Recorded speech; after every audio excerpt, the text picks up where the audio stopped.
guys, nagpabangsa ko kay mami ko kasi day off niya at saka pinansyalin yung buko. Tignan nyo naman kung gaano kaganda yung bangs guys. Liit. I-rate nyo nga to 1 to 10. Kung ma-rate nyo. Ayan, pinaplansya. Ayan yung plansya. Pinapakita ko. Yan o, pink na pink.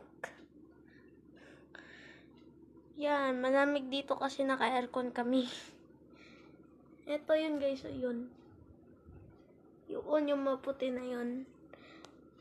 Baka hindi nyo nakita. So by the way.